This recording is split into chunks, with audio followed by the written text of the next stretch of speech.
Baik. Bismillahirrahmanirrahim. Sebelumnya, Assalamualaikum warahmatullahi wabarakatuh. Waalaikumsalam warahmatullahi wabarakatuh. Baiklah, sebelum memulai pelajaran pada saat ini, kita berdoa terlebih dahulu dipimpin oleh ketua kelas. Ketua kelas dipersilakan. Baik, sebelum memulai pembelajaran pada hari ini, mari kita berdoa. Berdoa dimulai. Doa selesai. Terima kasih untuk ketua kelas. Nah, di sini kita akan masuk ke materi masa praksara. Nah, sebelum kita mulai ke materi, apakah ada yang masih ingat kemarin kita membahas materi tentang apa? Kita membahas materi mengenai awal mula manusia, Pak. Ya, benar sekali. Beri aplaus dulu untuk Mas Hanif. Nah, di sini kita akan masuk ke masa praksara. Nah, sebelum masuk ke materi, apakah ada yang tahu dalam masa praksara itu terdapat berapa zaman? Pak, Ya, Mas Hanif? ada 2 zaman, Pak. Yaitu? Zaman batu dan zaman logam. Nah, benar sekali. Untuk Mas Hanif. Nah, kita akan masuk ke dalam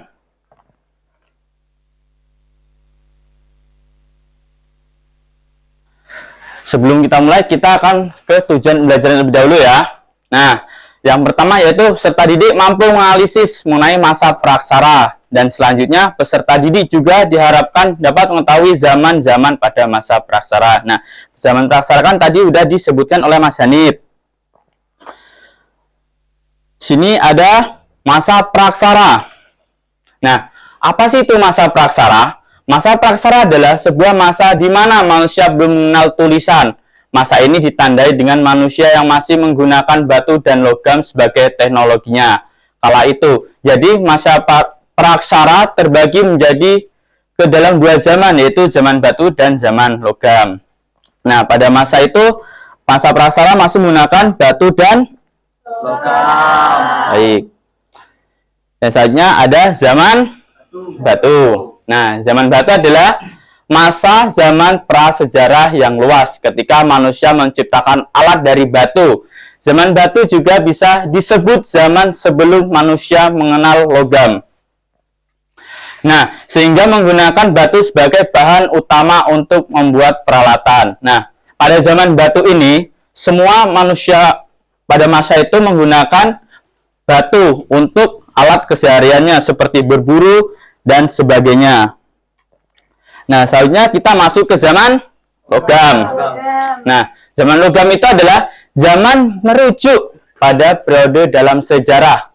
Nah, ketika manusia mulai menggunakan logam seperti tembaga, perunggu, dan besi untuk membuat alat dan senjata. Ini adalah perkembangan penting dalam sejarah manusia karena logam memungkinkan perbuatan perkakas yang lebih kuat dan tahan lama dibandingkan dengan perkakas yang dibuat dari batu atau kayu.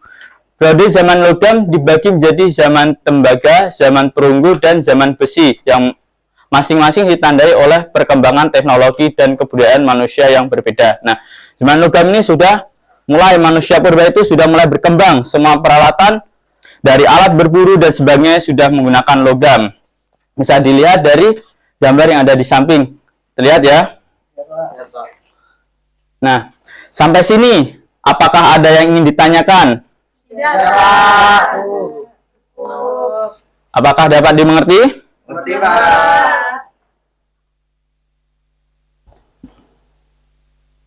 Nah, kita akan melakukan diskusi.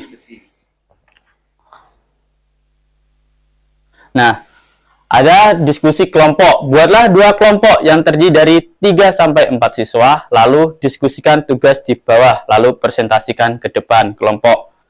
Nah, kelompok pertama, sebutkan tempat manusia purba pada zaman batu. Yang kedua, sebutkan cara berburu manusia purba pada zaman batu. Nah, kelompok 1 ada Mas Hanif, Mas Yoga, Mas Zaki, dan Mbak Dia. Dan selanjutnya kelompok 2 ada Mbak Piski, Mbak Fiona, Mbak Arum, dan Mbak Angel. Nah, maaf. Langsung saja dibuat kelompoknya. Saling berdekatan. Sebisanya aja lah. Nah, cukup ya.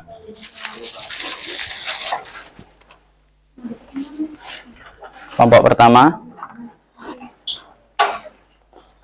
Dan ada kelompok 2. Maaf. Waktu 5 menit cukup? Cukup, Pak. Baik. Dimulai dari sekarang ya.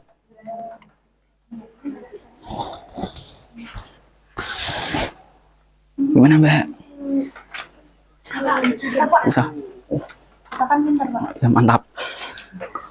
Gimana, Mas? Enggak apa.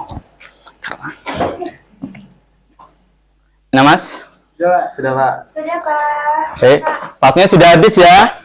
Ya, Pak. Nah, untuk kelompok pertama dipersilakan.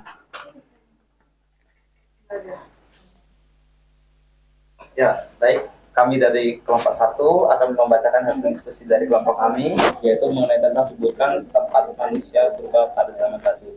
Jadi jawabannya yaitu ada beberapa tempat manusia purba pada zaman batu, termasuk gua-gua ataupun lereng bukit, dataran rendah dan lembah sungai. Nah, adapun beberapa contohnya adalah Gua Lascaux di Perancis, situs Al-Gufai di Tanzania, dan yang terakhir yaitu ada Sungai Nil di Mesir. Sudah, Pak. Ya, terima kasih untuk kelompok 1.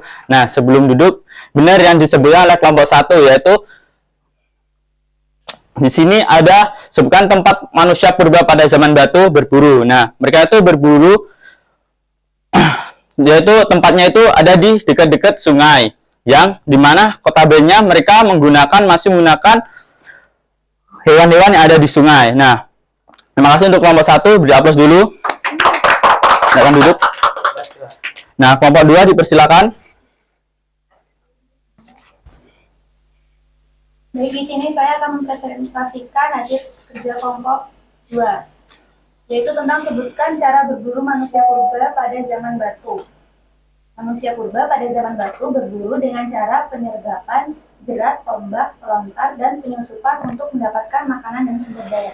Nah, benar sekali yang disebutkan oleh kelompok 2, yaitu sebutkan cara berburu manusia purba pada zaman batu, yaitu lebih akan saya tambahkan, mereka menggunakan cara apa tadi, Mbak? Cara penyergapan. Nah, penyergapan itu kan sudah jelas mereka menggunakan kelompok, yaitu mereka ada beberapa kelompok, yaitu untuk berburu dan sebagainya. Nah, terima kasih untuk kelompok 2, dipersilakan duduk, beri aplaus dulu. Nah, selanjutnya di sini kita akan kuis ya. Nah, linknya sudah dibagi di grup kelasnya. Silakan dibuka HP-nya.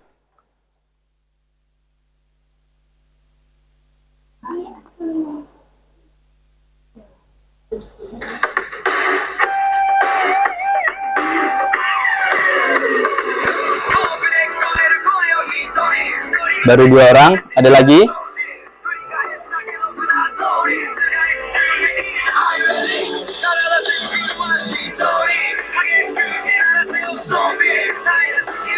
Itu saya.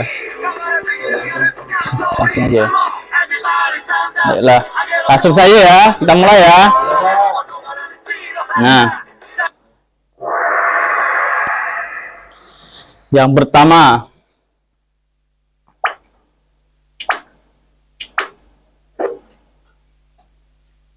apakah benar masa praksara memiliki 2 zaman?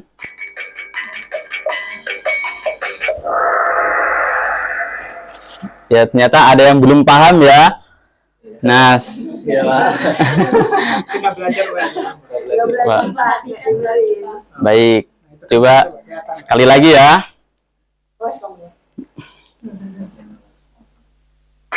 Apakah benar masa praksara awal peradaban manusia? Nah, ternyata sudah mulai paham dari pertanyaan kedua. Podium pertama, yang ketiga yaitu ada Mbak Rizky. Ya, plus.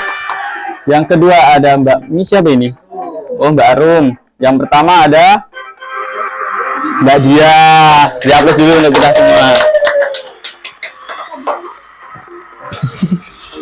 Sudah mulai paham ya tentang masa praksara itu sendiri.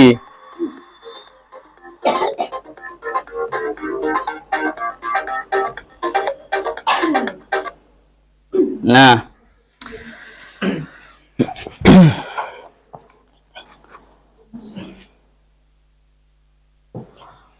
oh ya, tempat duduknya kembali ke seperti semula ya. Baik, Pak.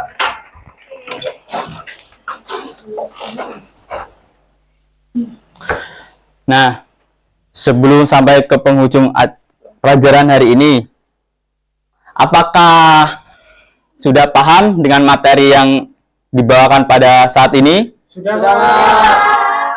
Alhamdulillah kalau sudah ya. Nah, di sini kita akan membaca kesimpulan. Apakah ada yang ingin membantu membacakan kesimpulan? Ya, Pak. Banyak sekali. Ya, ya Mbak Dia, silakan. Kesimpulannya adalah pada zaman praksara merupakan periode sejarah manusia sebelum munculnya sistem tulisan. Pada zaman ini manusia hidup dengan cara berburu, mengumpulkan makanan, dan berpindah-pindah tempat tinggal. Mereka mengembangkan alat-alat sederhana seperti batu untuk berburu dan mengolah makanan, serta memulai menggunakan api. Kehidupan sosial mereka cenderung dalam bentuk kecil-kecilan seperti kelompok-kelompok kecil yang hidup secara nomaden. Meskipun tidak ada catatan tertulis, penelitian arkeologi memberikan wawasan tentang kehidupan mereka melalui penemuan sisa-sisa artefak dan bukti-bukti lainnya. Nah, banyak sekali kesimpulannya. Nah, udah jelas ya, zaman praksara itu zaman dimana awal dari zaman peradaban manusia. Nah, di dalamnya juga ada berbagai zaman, yaitu ada zaman batu dan zaman logam sendiri. Dan di zaman batu itu ada beberapa alat yang dimana manusia pada masa itu menggunakan alat-alat batu sebagai alat bantunya. Dan pada zaman logam manusia mulai berkembang, dimana di situ manusia sudah mulai mempunyai pikiran, dimana mereka harus berkembang dan menggunakan alat-alat yang cukup mumpuni pada zamannya. Nah, sebelum kita pulang, ada pekerjaan rumah atau PR. Kemarin aja belum selesai, Pak. Ya, Pak. Nah, di sini disiapkan kertasnya atau HP-nya untuk difoto. Nah, di sini pekerjaan rumah yang pertama, buatlah rangkuman tentang masa praksara. Nah, kita tadi kan sudah membahas tentang masa praksara itu ada zaman-zamannya ya, dirangkum. Nah, terus sekurang-kurangnya ditulis 1 lembar kertas folio, dikumpul 3 hari dari sekarang, dan dikumpul melalui ketua kelas dan ditaruh di meja saya untuk ketua kelas, mohon bantuannya. Nah, sebelum kita tutup, gimana? Apakah sudah paham? Sudah, Pak. Alhamdulillah. Waktunya bisa ditambah nggak, Pak? Berapa kira-kira? Seminggu, Pak, pertemuan minggu depan. Kelamaan nggak? Enggak, Pak. Banyak kegiatan, Pak. Baiklah, 1 minggu ya, diubah. Makasih, Bapak. Nah, sebelum kita tutup, ketua kelas dipersilakan untuk memimpin doa. Ya, Pak. Teman-teman semua, mari kita berdoa. Doa dimulai. Doa selesai. Baiklah, terima kasih untuk ketua kelas. Hati-hati di jalan, jangan ngebut-ngebutan, tetap semangat karena besok kita belajar lagi. Nah, titip salam untuk orang tua ya. Bapak akhiri, wassalamualaikum warahmatullahi wabarakatuh. Waalaikumsalam warahmatullahi wabarakatuh.